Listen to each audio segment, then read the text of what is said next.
Hello, everyone. Good morning. Nice to have all of your company. This is Tibetan Buddhist Society of Canberra's regular Sunday morning uh, meditation and talk at 11 o'clock. So this morning I will just give the talk, but we won't have the actual meditation. But I will suggest you as the audience can do the meditation because you will be getting finding that this topic that I'm going to talk, which is understanding sentient being, um, will focus on the actual meditation. Uh, so the sentient beings, understanding sentient beings. Not a lot of people understand sentient beings, and particularly other sentient beings. And they think they understand themselves, but even that is highly questionable. So therefore, we don't understand sentient beings, and we don't even understand ourselves. So the teachings of the enlightened one, uh, before he gave the teaching, he himself spent time to understand himself by removing himself from palace life and roles and duties of a king and a husband and a father and all other duties. These things were taking him further away from knowing himself or understanding himself. So, and what did he do in trying to understand was spend time in doing meditation. And also and this theme of understanding sentient beings is really designed for people to learn to spend time, try to learn to understand themselves and their body, their feelings, their opinions, their perception, the things they do, and things they are conscious, things they are not conscious of. So usually when we meditate, we we we recommend people to focus either on the posture or on the breath. Today I'm going to talk specifically on the meditating on the breath, how it can be a great spotter, a great sighter to know a sentient being such as ourselves. Why? Sentient being, by definition, is sentient being is one who breathes, one who is a living being. Uh, Tibetan word for sentient beings or sokchak or ukchak, you know. Sokchak means one which has life force, life force. Ukchak means one who breathes. One who breathes, hopefully, breathes healthily. So, for any sentient being to be one who's breathing, that means they have also a body, and they also have a perception. They also have a volition to breathe, and they check whether the breath, the air, oxygen they're breathing in is fresh and clean, and also they have to be conscious. So I'm going to talk about today the sentient, understanding sentient being, whose body, whose life constitute five things. And this, when there is these five things, then the sentient being is a breathing sentient being. If the sentient being is breathing and he's really conscious of himself, his existence is largely determined by his ability to breathe. And depending how we breathe, depending what we think we're breathing, and so on, can greatly determine the quality of the breath. This is why I have been always promoting the idea of qualified round breathing. Qualified breathing. When I say qualified breathing, I'm talking about person is breathing by doing the breathing. So to do the breathing, it's a volition of the breathing. The person has to do the breathing himself. So therefore, his volition is required to do the breathing. And so that's he has to do. And he also has to know what is he breathing. When he's breathing in, he has to know what is he breathing when he's permeating the breath in the lungs, and what is it doing when he's breathing out. So when he's not only doing, which is a volition, and also he is conscious, he's knowing. So that's the consciousness. So consciousness has to be involved in the doing, which is breathing, and then the actual breath is the that one is doing. So breathing sentient beings is always doing. If even the sentient being is doing not, maybe the person is sleeping even, or doing nothing. He might say, I don't work, or I'm free today, but he's still breathing. Hopefully, hopefully he's still breathing, and hopefully he's aware of what he's breathing, what thought he's able to associate with each breathing. Most people aren't. Most people don't know how to breathe properly. Most people do not know that every round of their breath is depleting their lifespan. But there is a breathing method.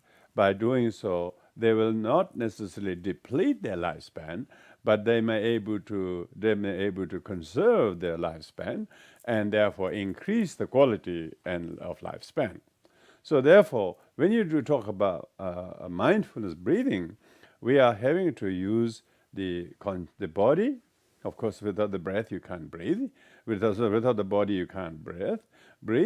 Because it's a living organ. Because the body is a living organism, it needs the breathing, and then it needs to feel, and it needs to see, it needs to have the volition to do, and it has the consciousness. So therefore, when I say qualified inhalation, which I usually say people should do qualified inhalation, qualified permeation, qualified exhalation, which means that you have to spot your attention to the inhalation when you are breathing in. So then, when you are able to focus your attention to the body that is doing the inhaling, so not only is the body is inhaling, you are also your volition to breathing. The volition aggregate is also involved. Your physical aggregate is also involved, and your feeling aggregate is also involved, and your perception aggregate is also involved, and your consciousness aggregate is also involved.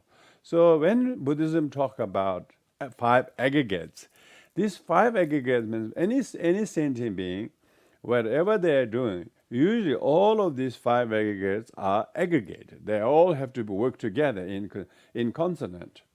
But if a person is not mindful, his method of breathing could deplete his lifespan, and therefore may not often become very positive.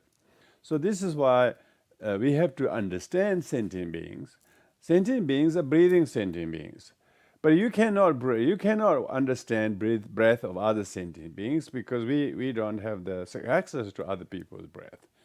We might, if you, as a doctor, you might listen to someone's breath only in checking what they're breathing, and even that, the short moment the doctor does listen to your breath, he can actually tell whether a person is healthy or not. So what I'm suggesting is you learn to do the mindfulness breathing meditation.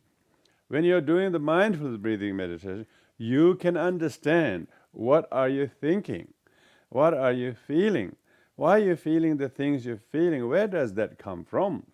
So if your mind is, if you are not aware of your own breath, you could not know what is you adding and subtracting to your life.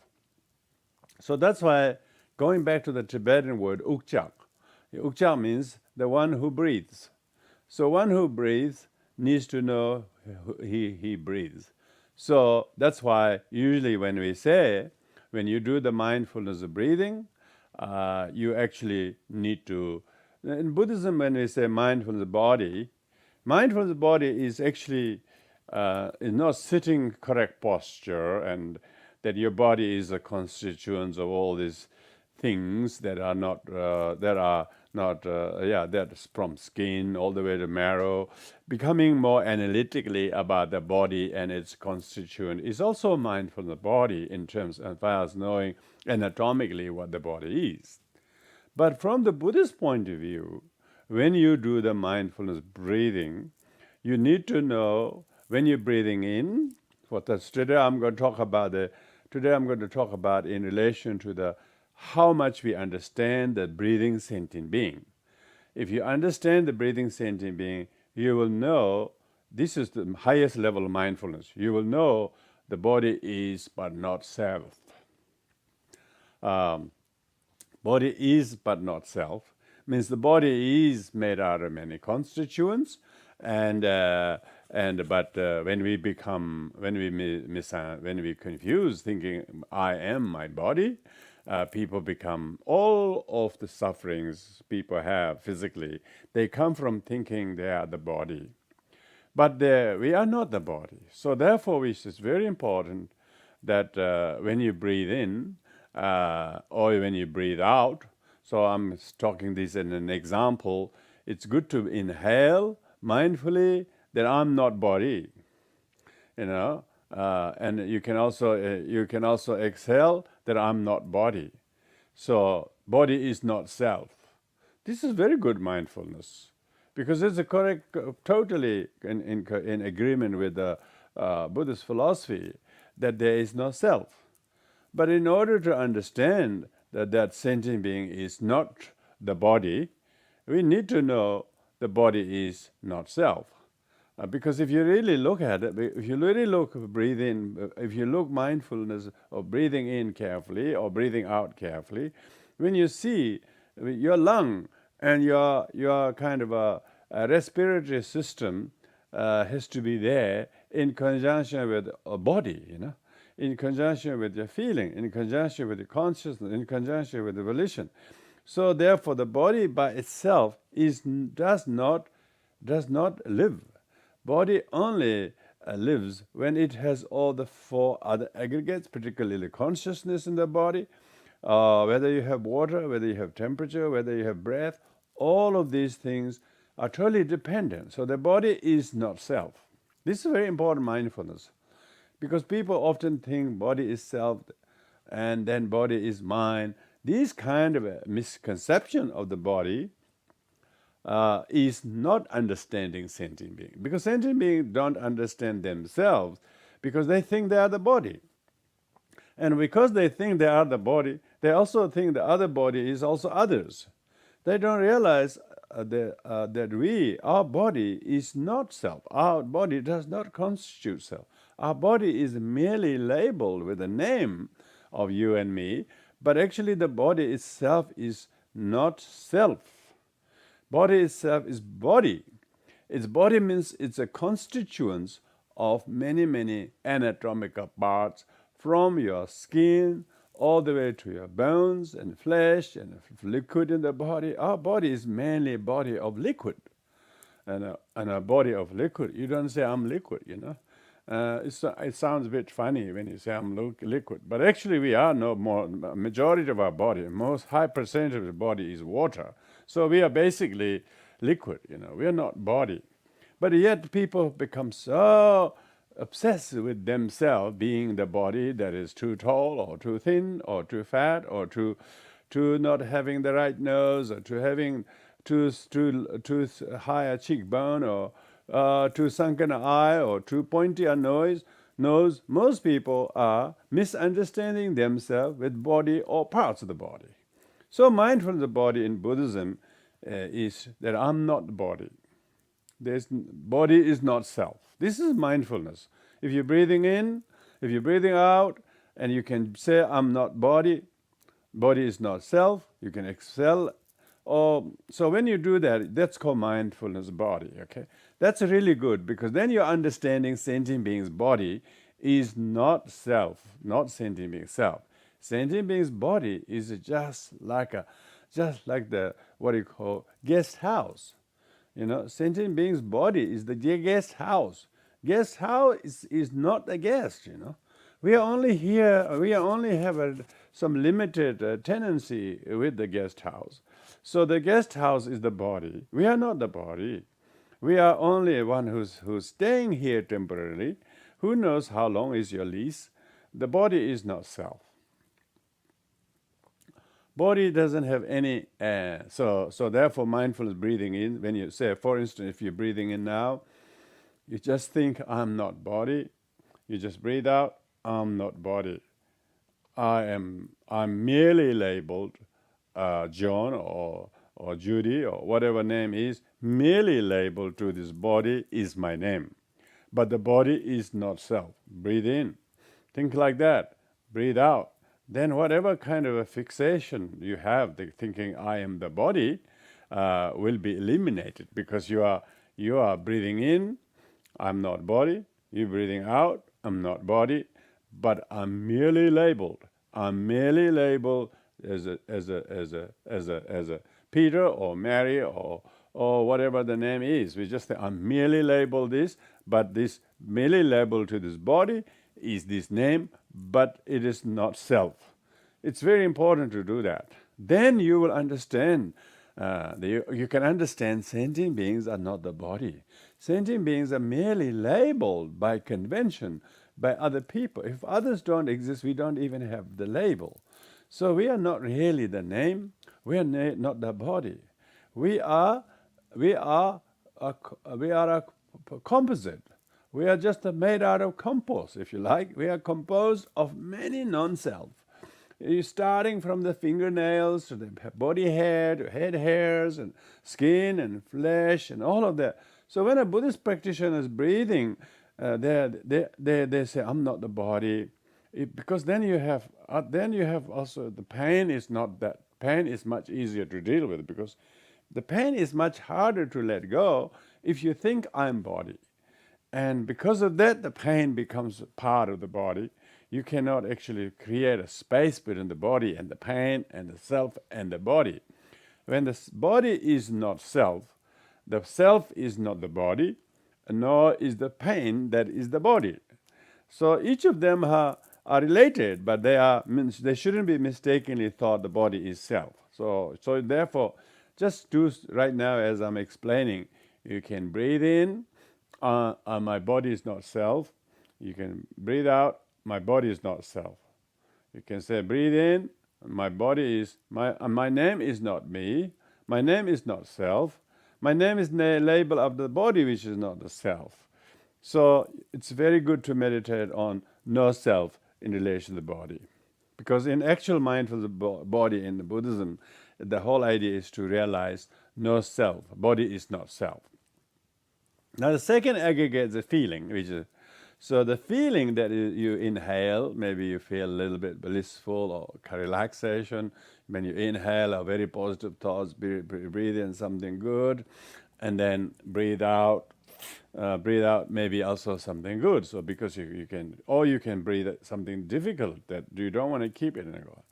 So you become mindful of feeling. Usually mindful of feeling means you can watch you can watch the rounds of breath. So there's many regimes of counting. Okay, you can count the breath by thinking inhalation 1. So that's the most simpler one. Yeah? Inhalation 1, and then exhalation 2. Inhalation 1, exhalation 2. So that's just a simple inhalation 2. Counting inhalation as 1, then exhalation as 2. So 1, 2, 1, 2. That's a very simple method. I don't even teach that usually. That's too simple. So, but instead you do inhalation, permeation, exhalation 1. So that's the whole three segments of the breath: inhalation segment, permeation segment, and exhalation segment.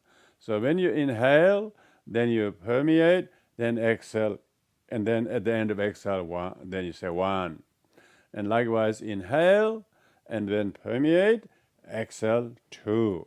So in this way, when you try to be mindful of the breath, that actually the inhalation, permeation, exhalation, and count at 1, and the next 2, and next 3, and next 4. That's called forward counting. Forward counting of the inhalation, permeation, exhalation. That's a second level. Second level is simpler, little bit simple, not as simple as the first one. First one is inhalation 1, exhalation 2. So we've been counting inhalation 1, exhalation 2.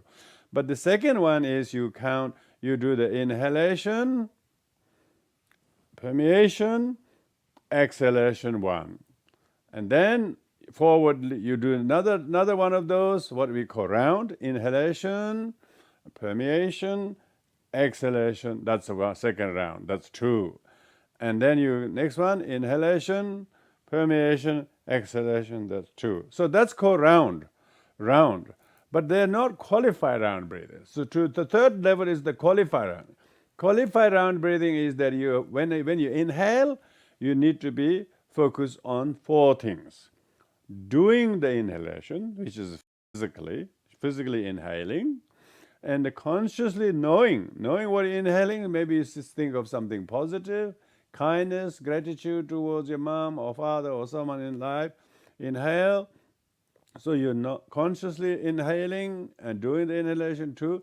And then the third one is you got to see the inhaling breath. That's oxygen. Oxygen, just think of the white positive energy. And then fourth one is mindfulness, feeling. You then feel inspired.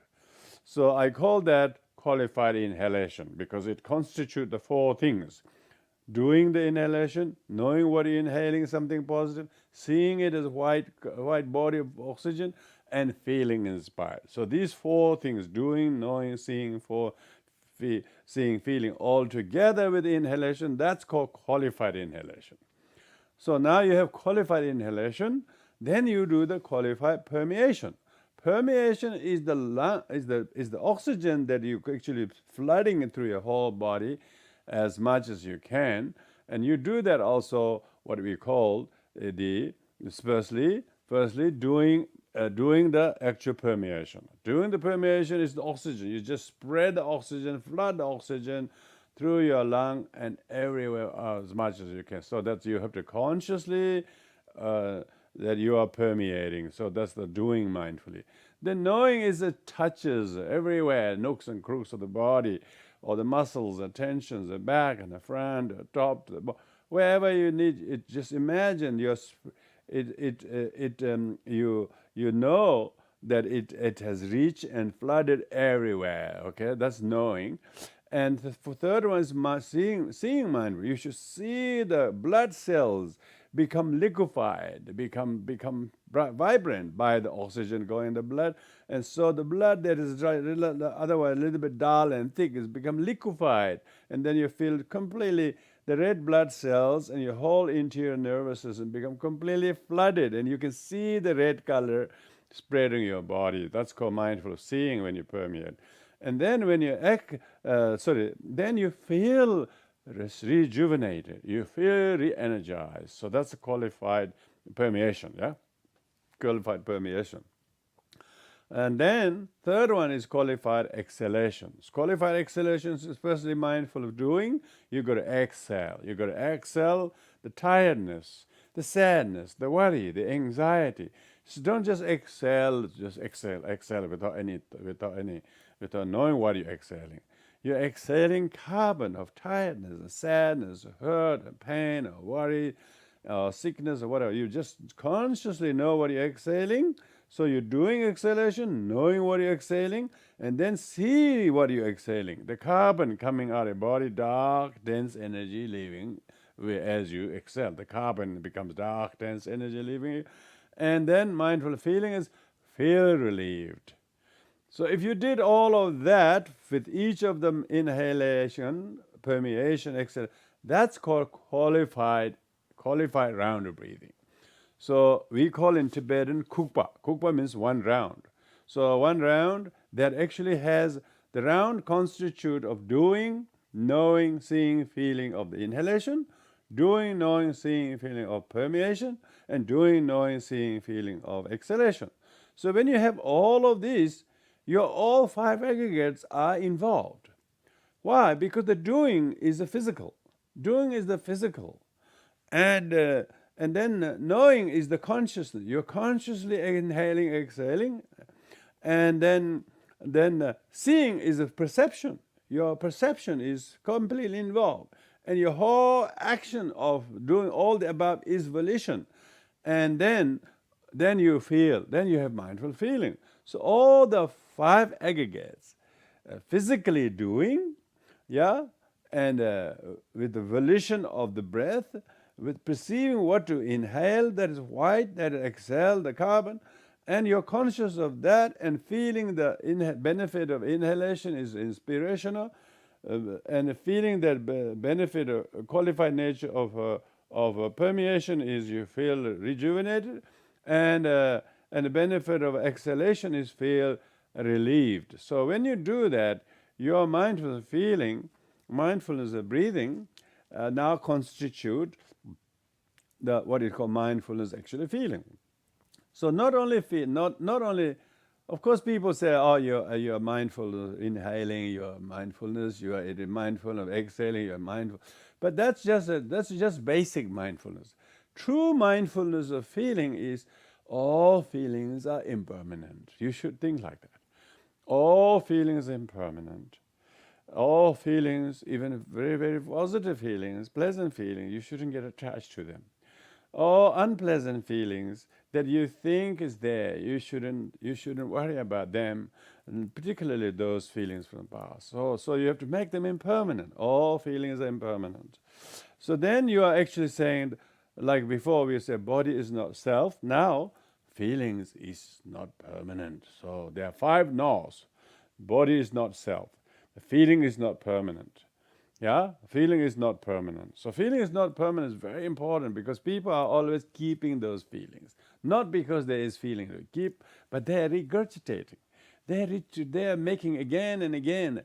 They are actually creating the feelings. So we have to know that the feelings is not only impermanent, yeah, but we also have to make them impermanent. What a thing is one thing. What you know to make that is important. Believe in impermanence not enough. You have to change your feelings about yourself, or like say, I'm not body, and what he said is not cause of my suffering. So then you're able to change your feelings. Why? Because you're trying to realize the mindfulness of feeling being not permanent. All feelings are impermanent. So that's you will see each time. When you're watching inhalation, it should straight away cease to be inhalation and it become permeation. When you're doing permeation, cease to be permeation, it become exhalation. You actually can witness the impermanent or transientness of your breath. And depending to your level of concentration, you can see when you have good concentration, you have the really mindfulness feeling that all feelings are impermanent. He didn't do this feeling to me. All the feelings are not permanent. So feelings are not permanent, let alone cause of the feeling, let alone objects of feeling, let alone the duration of feeling. All feelings are impermanent. Then, if you are now counting the round of breath, this we were talking just before, if you're counting the qualified round breathing, you do the doing, knowing, seeing, feeling of a qualified inhalation, and doing, knowing, seeing, feeling of the permeation, and doing, knowing, seeing, feeling of exhale. So that's one round. So that's you can now count end of the exhalation 1 with qualified round breathing. Yeah, previously not qualified round, just a round of breathing. So you have ordinary inhalation, exhalation, and then you have qualified round of breathing in and holding and exhaling, and then the qualified. Then the qualified is where you have these 4 things: doing, knowing, seeing, feeling. So if you are really seeing and knowing consciously, doing and feeling, then you should know that all feelings that you do, because you are doing them. You are doing them with causes and conditions, because you are creating them. Whatever is created necessarily is impermanent. So your feelings are also impermanent. So don't ever think that I still feel this, hurt by someone, or If you do that, you don't have the mindfulness. See, sentient beings don't understand how to be mindful of their feeling, how to mindful of breath. They are themselves don't understand that they are feeling, thinking all feelings are permanent and real and true and me. So people understand. People feel depressed because they think they are the depression. They don't realize there are many causes and conditions for the depression. They lump themselves as a feeling, and they think they couldn't feel anything different, so therefore they think they are feeling. They think they have the kind of permanent problem. And even our highly trained physicians and people, they actually tell, oh, your condition is permanent, which is really incorrect, which is really incorrect. All the feelings, however much pain you have, physical, emotional, there was a time you never had it. So therefore, permanent means it has always there. Impermanent means there wasn't there and it started somewhere and it has a potential to end, but we are not allowing it to end. We are making it escalating. Therefore, our feelings has been aggregated. Feeling has been kept and suppressed, and resent. Therefore, we are not mindful. So we don't understand sentient beings. How can we understand other sentient beings? We do not even know this sentient being. Who doesn't know that he's breathing wrongly? His attitude and perception of the feelings is all wrong. He thinks his feelings is permanent. No, he should breathe in and breathe and then permeate, exhale many rounds. And then once he become good at forward counting means do kind of 1 and a 2 and 3. Maybe you can do up to 10. If you can do more than 10, try to do 20, because the more you can really focus your attention. It's a great tool for focusing your attention for the breath. If you can count, it's even better. Counting will increase the clarity and your durability of how long you can count. So therefore, you should train to do the forward counting of qualified round breathing. Once you become that good at that, then you should learn to do what we call reverse counting. Reverse counting means if you say reach 20, and now in forward counting, and then you have a little mini break, and then you do the counting reverse from 20. You do 1 qualified round breathing, but if your qualified round breathing is already adequately, you can go to the next level called super qualified round.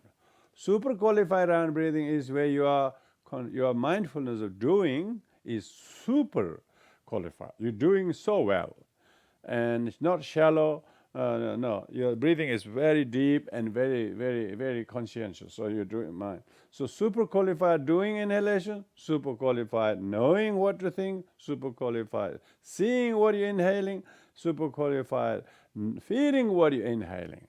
So if you did that with all the doing, knowing, seeing, feeling, super qualified, then you do that with permeation, then do the exhalation. So you have a higher resolution of round breath that previously we call qualified round. Now we will call super qualified round.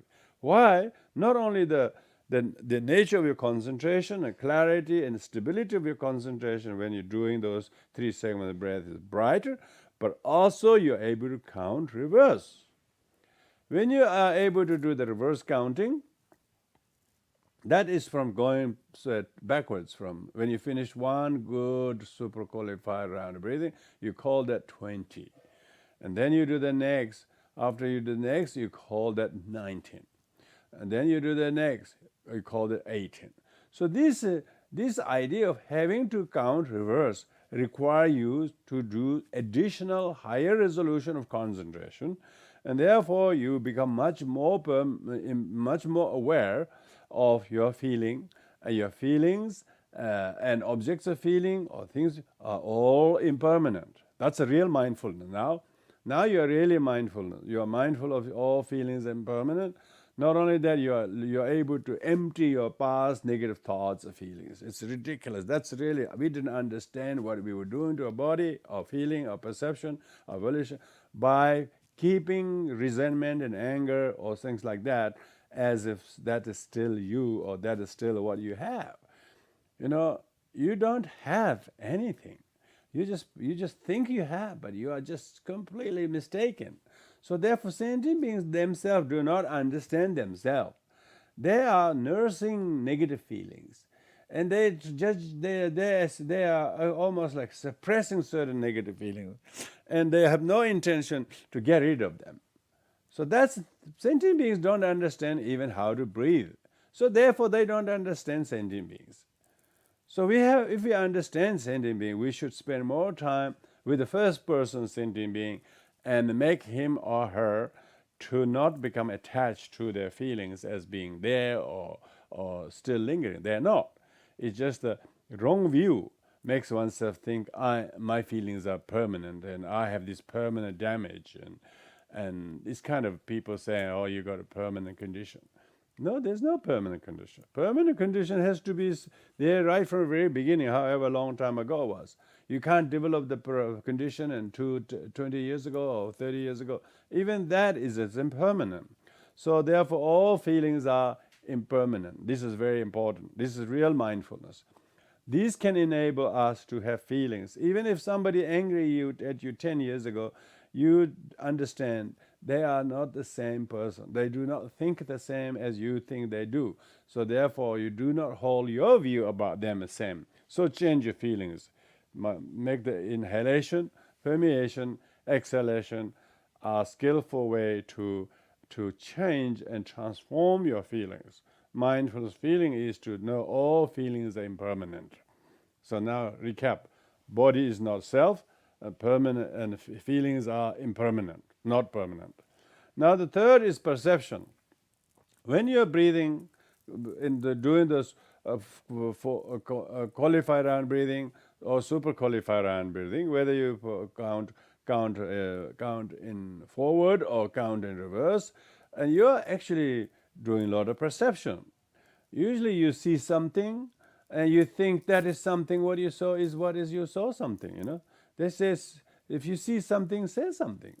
Are you sure you're going to really say exactly what you perceive? Often our perceptions are unreliable. So mindfulness of perception in Buddhism is that all perceptions are not correct. Most perception incorrect, not correct. So the body is not self, feeling is not permanent, perception is incorrect. Perceptions are incorrect because our perceptions are obscured or flawed by our desire or hatred or anger or jealousy or resentment, and these things have can completely obscure your perception, and therefore even though you are inhaling, even though you feel sad or hurt or upset or whatever it is, you should say all perception are but incorrect. So if they're incorrect, why we doing them? Because sentient beings don't know that they are actually authoring very poorly created perception. Their perception is imperception, incorrect perception. All perceptions are illusion, they call it in Buddhism. All feelings are impermanent like water bubbles. All body is not self like foam. So all perceptions are incorrect, not correct. So body is not self, feeling is not permanent, and perceptions are not correct. Perceptions are colored by our particular afflictions that we may be resort to. So all perceptions are not correct. Because when we are angry, we see hostility. We feel hostility. Even though the person isn't doing anything, we just project and we think they are the one who's aggressing. They are ones doing something, scheming and planning to harm or hurt us. When it is our own misperception, our incorrect perception, we always assume. We have a huge degree of misunderstanding. We get everything wrong. Most of the time, what you see is wrong. What you hear is wrong. What you see is wrong. What you feel is wrong. What you know is wrong. Most of the things we know are incorrect. That's if you're meditation. When you really sentient being truly understand, all the things I thought were all incorrect. We often have this with the incorrect perception. So therefore, when you breathe in and then breathe out, one such round of breathing, or two such round, three such round, or reverse from 4 to 3, 3 to 2, 2 to 1, if you did, all of this is to inform yourself, to reform your perception. All my perception, say, about my mother or about someone else is incorrect. They are colored. They are colored by my desire, my unrealistic expectation, my lack of gratitude, my anger, my greed. Because I didn't get what I want, then we don't like what the people have. Then we form all kind of opinions, and then we end up with a very incorrect perception. So your meditation should be that all perceptions are incorrect, not correct. Yeah, all perceptions are not correct. But most sentient beings don't understand that. See, that's why sentient beings don't understand sentient beings. They think their perception is correct. Their perception is completely colored, obscured by their own selfishness, their own greed. They didn't get what they want, so they perceive what they have is object of jealousy. They don't even think we're jealous. They just totally think that it's unfair. The person has power or prestige or positions or possessions or wealth or influence or whatever. You would not give credit to him or her, but you incorrectly see them. You completely deluded by your own perception. So, therefore, we need to develop mindfulness of perception, that all perceptions are incorrect. Then inhale, and then exhale, and then inhale, then exhale. Maybe you can count them, but each time you count, you have to have countable. That which is substance, not merely counting superficially, outwardly, but all perceptions are incorrect. If you think about that, it's very useful. If you, for instance, if you have some kind of a negative perception of someone in your life, and you think your perception is correct, you might even have a half a dozen people who completely share you and influence you to form that opinion. But I tell you, all perceptions are not correct. Why? Most of the sentient beings' perceptions are deluded. That's the understanding of sentient being. If you understand sentient being, most of their perceptions are incorrect because they are poisoned by their own cardinal afflictions. And then they have this perception, and they don't feel good. The reason is that how incorrect their perceptions are, it completely put them from a negative. The perception is incorrect because the person is in a very negative spin. And a person whose perception is relatively correct, because there's no ultimately correct perception. Relatively correct perception is because they're able to consciously cultivate positive thoughts. Say if you're able to reconnect with someone that you previously perceived them wrongly, and then you are starting to see something good. That's because you have consciously realized most of your perceptions are incorrect. Perceptions are not correct. Say that. Body is not self. Say that. Feeling is not permanent. Say that. And breathe, thinking either of these kind of phrases. Body is not self. Feelings are impermanent. Perceptions are incorrect. Think like this, really. Then you might even be able to, you might be breathing qualifyingly. Then you're breathing and you are actually improving your perception. You're not getting attached to feelings as you or body as yours. You do not think of that. So therefore, the mindfulness of feeling or breathing is very useful to inform you, to tell your perception of him or her or that or person. What do you have in recent days? Your perception is incorrect, deluded. You're angry with somebody. You're negative of somebody. It's not because they are like that, because you are incorrect. They are not like that. They are only your opinion. When you're angry, you will see hostile. So it's your enmity that creates enemy. Therefore, their perceptions are incorrect. That's the mindfulness. Mindfulness of Buddhist meditation. People want to do Buddhist meditation, but they don't want to do the real Buddhist practice. They call secular Buddhism. They think they can do practice without religious things. That's exactly in Buddhism. The one of the 18 characteristics of precious human rebirth is having faith in the Dharma. Now, if a person is trying to be secular Buddhism or talking about beyond religion, they are refusing to practice the 18th. They don't have the 18th characteristic of a precious human rebirth. That is faith in the Dharma, faith in the teachings of the Buddha. And they don't want to fail. Why? They resort to criticism. They resort to judgment. They resort to examination. As their deluded mind can examine everything and find out something extraordinarily useful. They're deluded, remember? How could a deluded mind can examine the teachings and then come up with his analysis? People become over.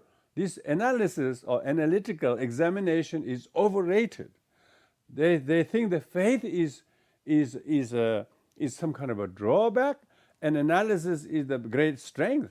Over analysis can make you to become completely blind by yourself, blinded by your own neurotic mind that examines. So that's why people who think they can practice Dharma without faith, without the religious component, they definitely have formed incorrect perception. They don't know the Dharma. Therefore, they are in that miserable spell that they have chosen themselves. Who put them there? Because of their own critical, their own negative mind. So perceptions is created by the delusion. So that's why in Buddhism it says, to the sentient beings there is deluded impure perception. Because sentient beings are all deluded. But only the yogis and enlightened ones has slightly different. Yogis are also sentient beings, but yogis are experienced sentient beings, and enlightened ones are enlightened sentient beings. So there are three types of sentient beings: deluded sentient beings, and experienced sentient being, and enlightened sentient being. A majority of sentient beings are all the first one, deluded sentient beings. So all our perceptions are incorrect because we're deluded. And then fourth one is volition, aggregate volition.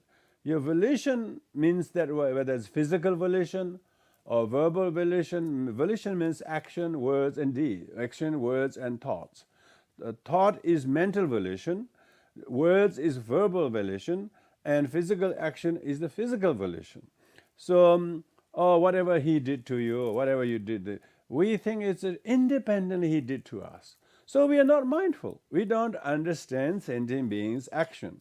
We think he did all by himself to you.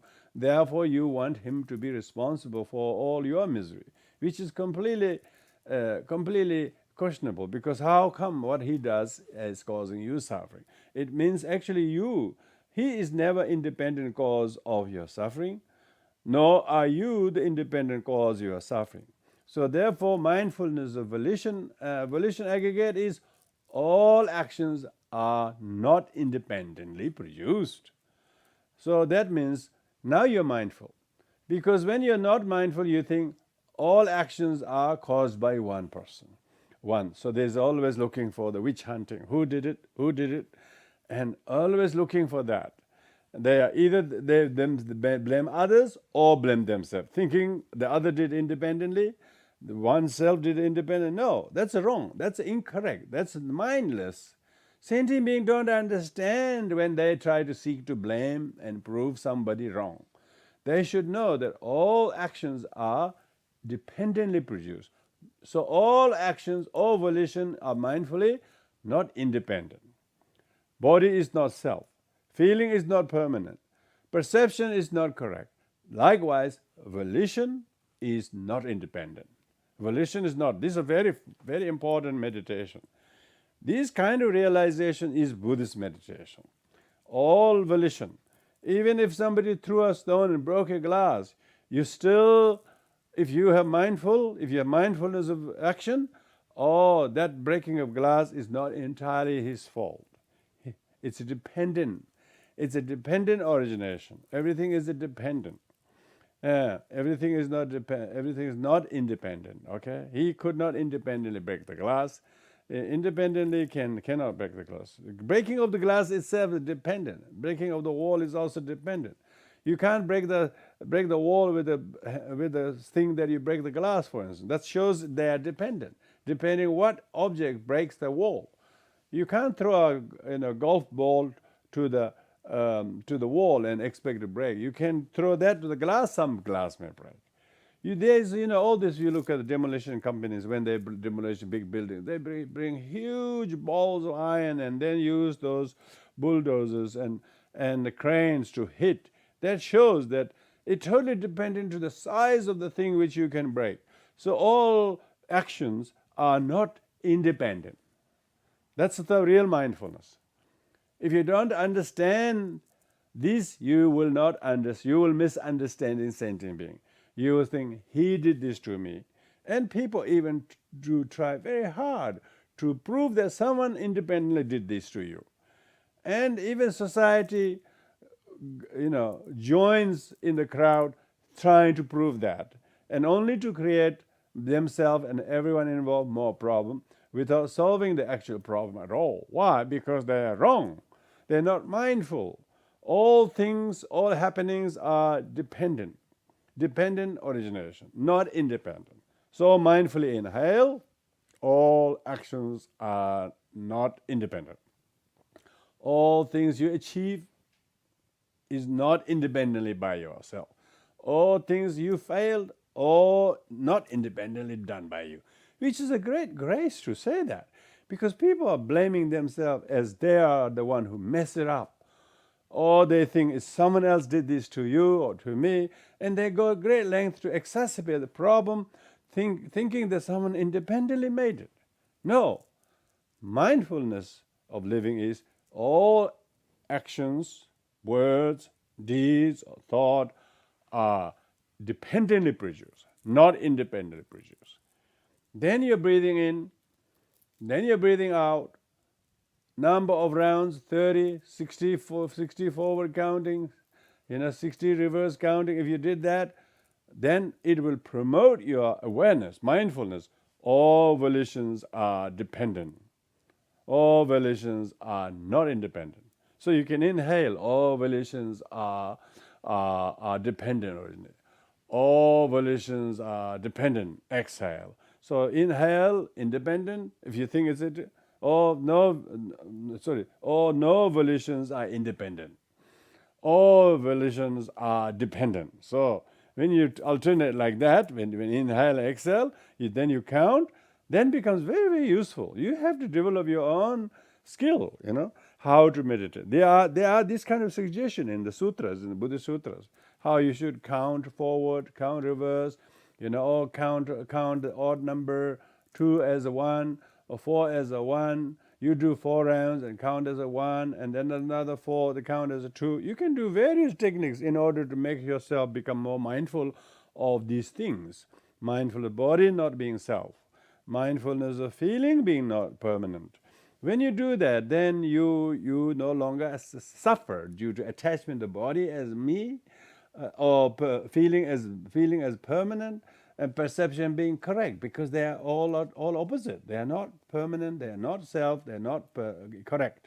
And volition, your actions, even you did something, but with the help of others, you study, you work, you experience, then you do something. So what you can do is a dependent origination, not independent. Don't even use the word independent. It's a taboo. There's nobody independent, Earlier this year, all this Australian election, all these people are standing up as independents. All these independent who are dependent to who is they going to support. So that shows they're no independent.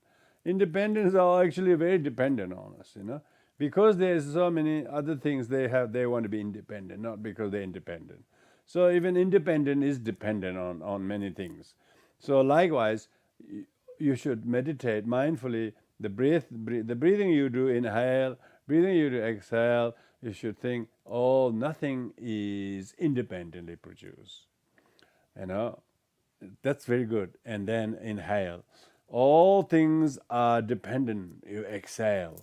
You can do that alternation. Very, very useful, very creative. Your mind is very, very vibrant, very, very conscious what to think, how to go about.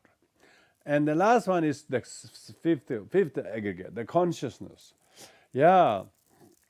Now this is the subtlest of the five aggregates. Body, we said no self. Feeling, we said is not permanent. We said means we realize mindfully, okay? Perception is not correct, and volition is not independent. Now, fifth one, consciousness is invisible. You could not touch it, you could not see it, you could not listen to it, you cannot sniff to it, you cannot touch it.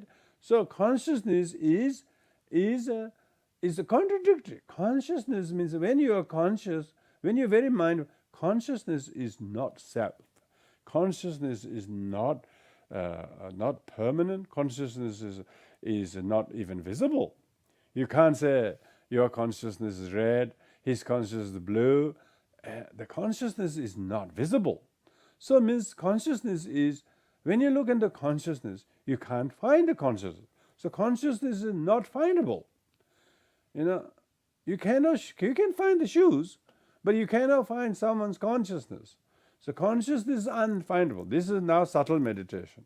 When you become really meditating, you breathe in, you breathe out, you try to look at consciousness. Is it inside you? Inside where? If so, where?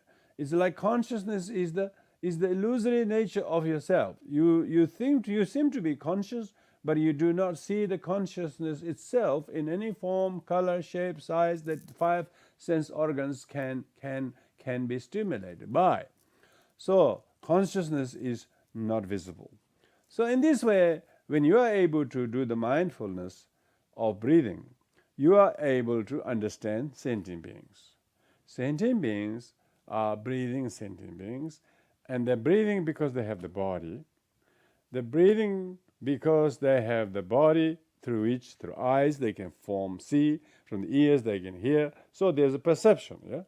And because of the act of perceiving something, or drinking something, that's co-volition.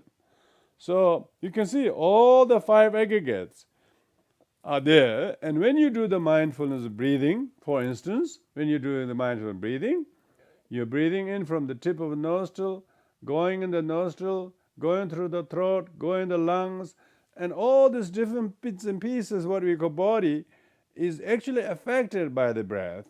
Yet the body is, none of the body parts or body parts is self. You can tell when you breathe in and you follow with the breath and then try to take a torch and see what everything is. Everything is lung, liver, stomach, intestine, but there is no body. There's only lung, there's a liver, or there's no body. There's not even the body, let alone the self. That is called mindfulness of body. Mindfulness of not seeing the self in the body. And it is that very mindfulness of breathing through which you can see all your feelings are impermanent. Because when you inhale, you're not doing other things. When you inhale something positive, you don't have any feeling that is negative because you're breathing positive. When you're breathing positive, you can't do negative, these things. So therefore, negative feeling become impermanent, and then that replaces by the positive feeling. So how long does the positive feeling last? Even the positive feeling will not. So you can see the mindfulness feeling that all feelings are impermanent, not only the person, but who does it, about which it feels, all are impermanent. So when you do the mindfulness feeling, also you got to use the body, you got to use the consciousness, you got to use the volition, you got to use perception. So all five aggregates are intersected. So in this way, best way to understand sentient beings is to spend time with yourself and then try to watch around the breath, and you could change few feelings that you have or things you are not going very well by doing half an hour's good rounds of meditation on the breath, be they super qualified reverse counting or qualified forward counting, or just mainly rounds of breath without qualifying them all, or even more simpler than that, just inhale, exhale. And when you're trying to do that slowly, you will realize your feeling about the body or whatever you're thinking about is changed and shifted. It's no longer there. So you can actually consciously change your feelings about something. Not only the feelings are impermanent, you have the power to author pleasant, positive feelings at your will. And also you have the right to get rid of unpleasant and destructive feeling emotion as you breathe out. So that's why the understanding sentient beings means that we have to understand, do we know we're breathing? Sadness to cause more sadness. We don't even know that. So we don't understand sentient beings feeling is actually caused by his or her unconscious mind, deluded mind, creates negative feelings. If he's feeling very high and positive, it's because he consciously chose to take up positive attitudes and positive language, positive thoughts, then he's starting to feel good. So even the pleasant, unpleasant feeling are largely dependent on the forerunner of that, which is thought. So in this way, the sentient beings, understanding sentient being requires oneself to see how sentient we are. Are we able to sense that I'm feeling hurt by our wrong view? Because if we have incorrect view, incorrect perception, holding self as a body, or others as a real, or feeling as a permanent, all these things informs us that we don't understand sentient being. Why? Because we don't understand the five aggregates, and we don't realize that aggregates are not self, and the aggregates are all made out of non-self. Self itself is completely unscrutinized. When you check carefully and eliminate body as not self, feeling as not self, so there's nothing, there's only emptiness. So you can't really find self because there is no self. Just merely label conventional one after the name and whatever we are in this world, there is. That's a merely label one, but not a truly existing one. So these are the things what we are covered today. It's very important for people to know why they meditate, how they meditate. If they learn to how to meditate, they will understand sentient beings, and they will shift many of their difficulties and perceptions and behaviors, and they are able to set themselves free from those, unlike before. If they are able to do that, then they'll understand other sentient beings, because other sentient beings are just like us. If we as a human being don't understand us, we wouldn't understand other humans, let alone other sentient beings. So that's why the theme of understanding sentient being means how to do the understanding. So you have to spend more time thinking, looking at your thoughts, feelings, perception, volition, and consciousness, the body and culture of that. See how much we misunderstand that I'm my body. People feel very sad of looking at the body, thinking I'm my body, and then think they're too old or too sick or too unwell or too unhealthy. They shouldn't. This body is not self. This body is just my own creation of the health or ill health. But the body is not self. Body is dying every day, changing every day. It can also restore itself if we are skillful. With this in mind, we actually learn to have there's a bit of space between you and the body. You're not always body. If you think you're body, you're doomed. If you think your feelings are permanent, you're doomed. So therefore, we have the moral duty to live educated. If you meditate, you are going to understand yourself, the first person sentient being. And if you understand the first person sentient being is not the body, and so on, then you will also see the other second person sentient beings, and what he did cannot make you feel this way. Why? Because it's dependent on your perception, okay, and not what they did. So because it's dependent on your perception rather than what they did. But usually most people say, no, he did it, he's responsible. We think volition of people is independent. No, every volition is dependent. So with this, we will stop here, everyone. Thank you very much. So I suggest your actual meditation of doing counting the breath forward and reverse, doing qualified and reverse counting can be greatly boosted by remembering that body is not self, feeling is impermanent, perceptions are not correct, volitions are not independent, and consciousness are not findable. So if you're able to do that, doesn't mean that you will not have this hired vehicle called the body, and so on. So, but nevertheless, you will find yourself living more mindfully because you're starting to understand the first person sentient being. When you understand the first person sentient being, then you have compassion to other sentient beings who do not know that, who do not know the body is not self, and they're completely obsessed with their body, obsessed with their looks or lack of it. And then they're drowned in their feeling because we understand sentiment. Some are so depressed. It's because they don't understand that their feelings is impermanent. They are making them as they're real. So then you have great degree of compassion to sentient being. Those who understand first person sentient being will understand second person sentient being, and then have much more compassion for other sentient beings, for they lack this awareness. So that's all, everyone. Thank you very much. I can't take any question today, but maybe next time. Thank you very much. See you next time.